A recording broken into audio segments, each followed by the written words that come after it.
We came back from Vietnam and we were vilified. The people could not separate back then the warrior from the war. I said, you can protest this war all you want to, do not protest us. Now, that was a Friday. I went down the next day, across the street from the VA hospital, great big banner, we protest the war but not the warriors. One of the best things I ever did as veterans, public affairs officer in 4 years. What's up, everybody? It's Graham. Welcome back to the channel, and I am back with another video. I wanted to do a video since this comes out on Sunday. I wanted to do a video regarding Veterans Day that is this Monday. And for those of you that see this after Veterans Day, I really hope that you share it with friends and family that are veterans. And I thank our vets, but I want to make this video specific to our Vietnam veterans. I know we have a lot of fun with our Gen X videos regarding our parents and or lack thereof sometimes. And it got me thinking, about my dad. My dad served in Vietnam. He's since passed about 12 years ago. He was in the Army and went to Vietnam.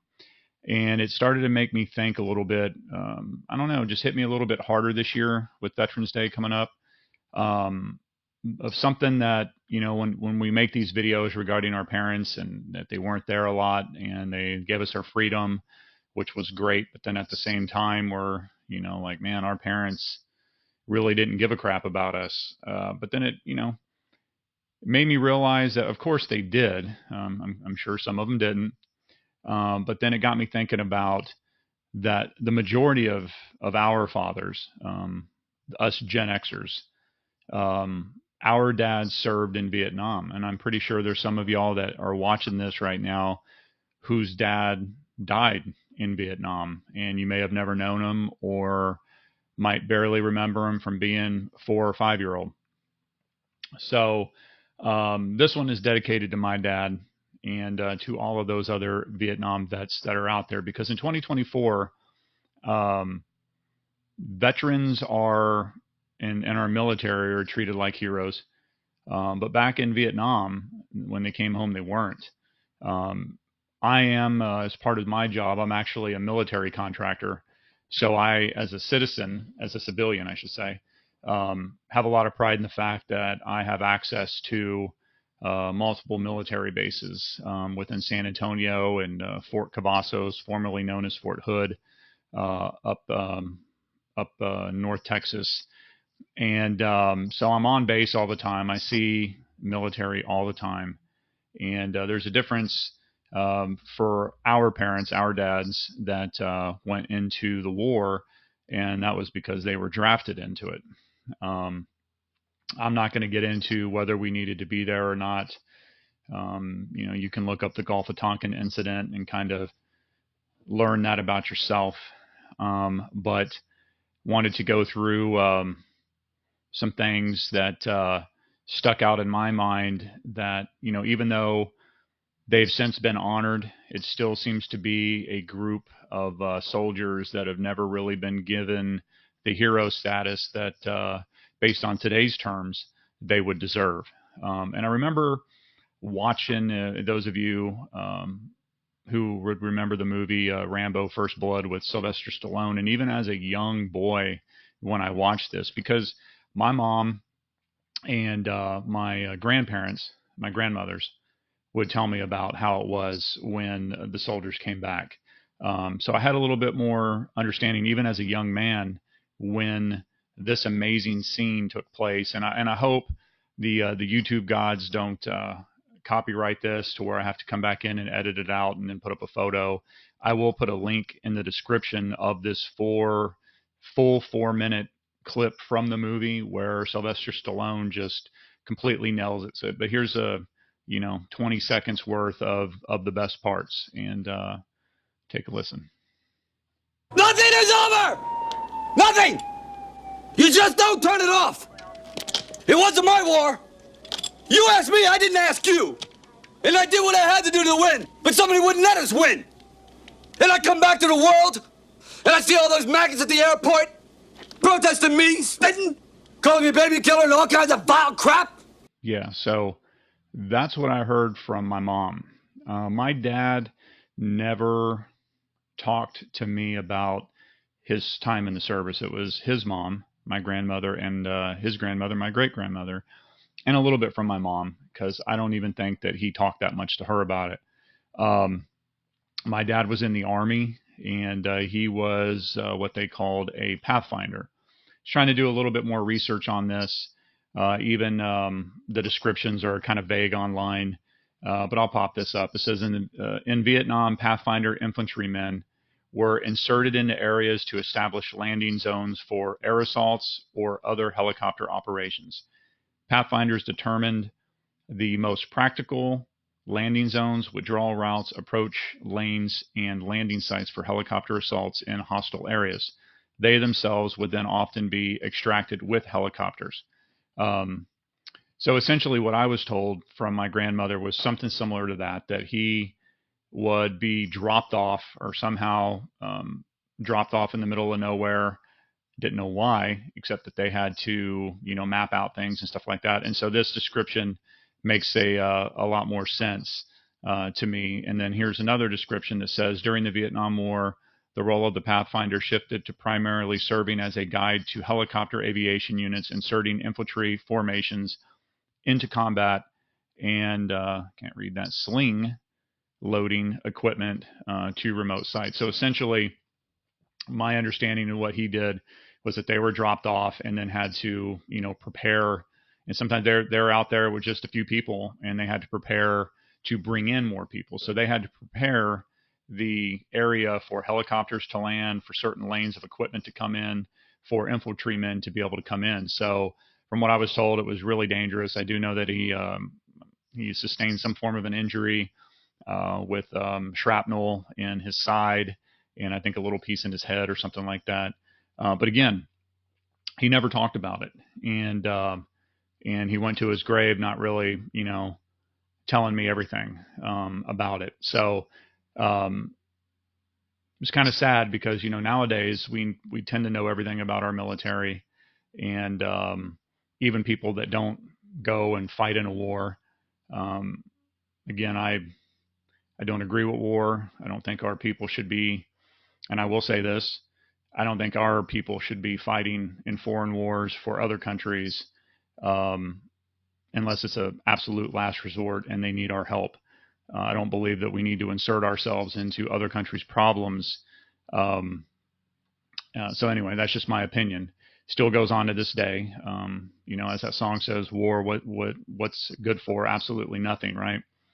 It serves the purpose of higher ups in government and corporations that benefit from, as Eisenhower said, the military-industrial complex. So I have, I was trying to find it here. I guess I didn't share it, but approximately 58,209 U.S. military personnel died during the Vietnam War. This figure includes those who were killed in action as well as those who died from other causes related to the war. So I'll pop up some pictures of the Vietnam War memorial wall where you see all of those names on there. And when you look at it like that, when you see all of those names etched into the wall, and it seems like it just goes on forever. It's a lot of people that died during the Vietnam War, and again, I'm pretty sure some of you lost your fathers over there. But I just still feel that we honor our World War II vets because there's not a lot of them left, which I get that. And then of course anybody that seems to serve in the military now, but it still seems like the Vietnam vets are the ones that still aren't given their honor or given their due. And back to my point as to why we give our parents a lot of shit about being bad is it started making me think that if our soldiers today are suffering from PTSD, and they are now getting help, some of them aren't, but the help is a hell of a lot better than it was just 10 years ago. Imagine our dads. It's probably why they parented the way that they did, because they were fighting their own demons. dealing with their own things. My dad medicated himself with alcohol. It's ultimately what killed him. And there wasn't help back then. You know, he came home and had to go right to work. Met my mom, had my older brother, then me, and he never really had time to get help for that. And that's, you know, probably why he wasn't that great of a dad when I was young. And you know, later on in life, it was great, but I was already an adult. So I wanted to throw up a few stories of some of the things that people experienced from their mouth, and you let me know what you think. Roger Bowe from Dubuque returned to Travis Air Force Base in San Francisco. Having completed a 1-year tour of duty in Thailand, he was anxious to get to the airport and return to Iowa. When my cab pulled up, a cab pulled up behind me, and an Army guy got out of it with his duffel bag, and I had my duffel bag, and there was a war protest going on, and we became the focus of that war protest. But we got shoulder to shoulder as we were surrounded by these people. They were spitting on us, they were hitting us with signs, they were screaming at us that we were baby killers. One woman stepped up and hacked in this guy's face. Yeah, so let you know what happened to him when he got out of the airport, and that's some stories that I heard from my grandmother. My grandmother let me know that when they went and picked up my dad, they had to, you know, driving up the highway, they had property, a lot of property out in Comfort, Texas back then, and had picked him up, and he literally had to put his feet out the window for the air because he had what they call jungle rot on his feet. And his feet smelled so bad from that they were like, yo, put your feet out the car when we're driving down the highway. In continuation with this gentleman's story, so you see, you seen that, you heard that, and then it's a continuation of that. During Bowe's arduous trip home, he was forced to spend the night in the Minneapolis airport. This guy stepped out from the shadows and he said, "Are you a GI?" I didn't know what to expect. He said, "Come here." And I just echoed. And he says, "I have a bed for you."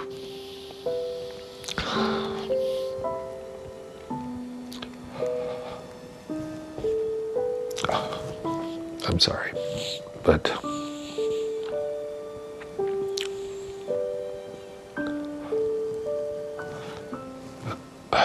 he took me to a place where there was a cot, and he held my plane tickets and watched after my stuff while I got some rest. So even then, there were some good people that helped out. I'm also making this too because this, I go back, like I said, to the situation with my dad, and I'm pretty sure, again, all of our fathers. I always say that there were a couple people that came back from Vietnam. There were those that never really recovered from it. Although my dad owned an electronics store down in Corpus Christi at the time, and he had a nice house. He drove a little baby blue Corvette Stingray. Since he sold Zenith, he had the projector TV with the big Betamax player, had a badass pool in the backyard. So he was doing well for a while. And then, like I said, his alcoholism just took the best of him after he had to shut down the store, because by that time Kmart and Walmart started selling audio-visual equipment, or audio-video equipment. And so it was just kind of a downhill spiral from there. Again, never really getting the help that he truly deserved getting back. And that brings me to a current story that me personally, last year, 2023, obviously being a military contractor, there was a gentleman that worked for one of the companies there and on base. And when I fell and broke my pelvis last year, when I would deal with him, because he was the one that would call me with orders, he was, all of the people that work there are former military. They're not still in, they're not active duty, but they were former military. And every time I would talk to him, he'd ask me how my recovery was going, genuinely just seemed concerned about my health and well-being. Great guy. He was married. He's in his early 30s, maybe mid 30s. Married, had 2 kids under 10 years old. And then a couple weeks after that last conversation, I emailed him. I get an email back from somebody else within the company letting me know that he had committed suicide. So this whole time, he had been dealing with the PTSD that he had from serving, and but no one, including his employers, never even knew the extent of his depression. Once again, he was the nicest guy to me, treated me with genuine concern and love, and the whole time I had no idea the demons that he was dealing with. And unfortunately now he left behind a wife and kids that are never going to be around their father anymore, which is sad. So I can imagine that it was just as bad back then. However, our parents didn't get that help, and which would again explain probably why they were not as concerned with our well-being, because they were dealing with their own demons. And I have one last clip here. Again, just kind of reiterating how a lot of our soldiers felt when they came back. I'm sure it was a part of all of our anger. When we were in Vietnam, we had an enemy over there, the North Vietnamese and the Viet Cong. That was our enemy. When we came home, we felt as if we were betrayed by our government and betrayed by the media and betrayed by the population, by their country. So, if you want to know who I thought my enemy was when I came home, I would say, you're my enemy. Again, it's not like that anymore. Well, obviously we have our protesters that are still out there today. It's their people's right to protest. And, in that one clip that we began the video with, it was, you can, protest the war, but, don't take it out on the soldiers that are, defending their country.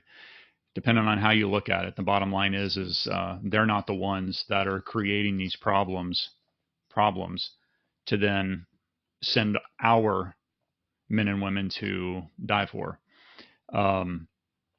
It took something like 9/11 for, I feel, the world to support and show their love and support to the military. Sad that even had to happen. Again, I am opposed to war. I think all of us are. Some of us may think that we need to go and do more of it. I don't, not at the expense of our people. Think about this, guys. What if Vietnam never happened?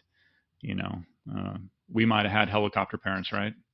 We might not have had the freedoms that we had, but we also, what we may look as freedoms are also, I would say, some emotional damage in a lot of ways, because a lot of us, I would have loved to have had a relationship with my father the way that I had later on in life. The weekends that I did get him, he wasn't really there. He was, there were times that he would drop me and my brother off at the bowling alley or the skating rink and then go get drunk and pass out and forget that we were there. And we had to call friends and family to come and pick us up. So, that type of stuff happened. So this isn't meant to be a gloom and doom video. It's a little somber. I say this because if you're seeing this today, Sunday, Monday, if you know somebody that's, number one, if you know a vet, thank them. But the purpose of my video for this is if you know a Vietnam veteran, thank them. Take them to dinner, take them to lunch.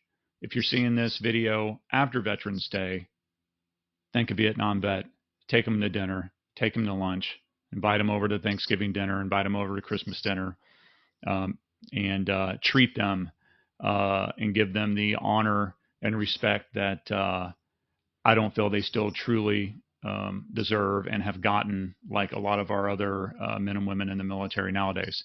I don't know, just my 2 cents. I'm taking my father-in-law out to lunch on Monday. He's a Vietnam vet also. And yeah, comment below. Let me know your thoughts on this. Again, I don't expect everybody to agree with me. Let me know if you've had, whose father served during the Vietnam War, active duty during that time, and drop a comment below and let me know. Again, for those of you that may have lost your father during Vietnam, I'm sorry for that. And drop a comment. Also, if you've had friends and family since, and of course, if you know somebody that has and they're suffering from depression or PTSD from serving, try to get them to help, because a lot of times they will hide it and you'll just never know until it's too late. So with that said, if you stuck around this long, I appreciate that. Consider liking the video and subscribing to the channel, and hit that bell to be notified of future videos. And with that said, I thank you, and we'll catch you on the next video.